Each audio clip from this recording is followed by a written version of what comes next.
7 দিনের মাথায় যদি কেউ কোনো কারণবশত আকিকা দিতে পারে নাই, তাহলে যে কোনো সময়ও আকিকা দেওয়া যায়। ছেলে হলে 2টা ছাগল, এক ছেলের নামে আকিকা, 2টা ছাগল, 2টা ছাগল না পারলে কমপক্ষে 1টা ছাগল। আর গরুর মধ্যে যদি ছেলের জন্য আকিকা দেন তাহলে 2 অংশ, 2 অংশ যদি সাধ্যে না পারেন তাহলে 1 অংশ আকিকা দিলেও আদায় হয়ে যাবে। আর মেয়ের জন্য হলে একটা মেয়ের জন্য 1টা ছাগল। আর গরুর মধ্যে যদি আকিকা দেন তাহলে 1 অংশ, 1 অংশ। কোরবানির সাথে আকিকা দেওয়া জায়েজ, মনে রাখবেন, কোরবানির সাথে আকিকা দেওয়া জায়েজ। একই গরুতে, একই পশুতে কিছু অংশ কোরবানি, কিছু অংশ আকিকা মিশ্রিত আছে, কোরবানি আর আকিকা, এটাও জায়েজ। অথবা একই গরুর মধ্যে সব আকিকা, 7 নাম পর্যন্ত আকিকা, এটাও জায়েজ। অথবা একই পশুতে সব কোরবানি, 7 নাম পর্যন্ত কোরবানি, এটাও জায়েজ। অথবা কোরবানি আকিকা মিশ্রিত, এটাও জায়েজ।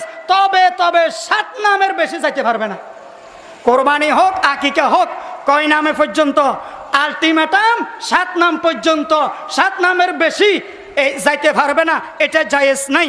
আকিকার গোস্ত কোরবানির গোস্তর মতোই মাসআলা। আকিকার গোস্ত 3 ভাগ করতে পারা, এটা মুস্তাহাব। আমাদের দেশে একটা কুসংস্কার আছে, এটা বলে মুরব্বীদের হাদিস, রসুলের হাদিস না, বুড়া বুড়িদের হাদিস। তারা বলে আকিকার গোস্ত নাকি আকিকা দাতা খেতে পারবে না। এটা বুয়া কথা, মিথ্যা কথা। আকিকার যার নামে দিচ্ছে সেও খেতে পারবে, মাতা পিতা সবাই খেতে পারবে। সময় শেষ।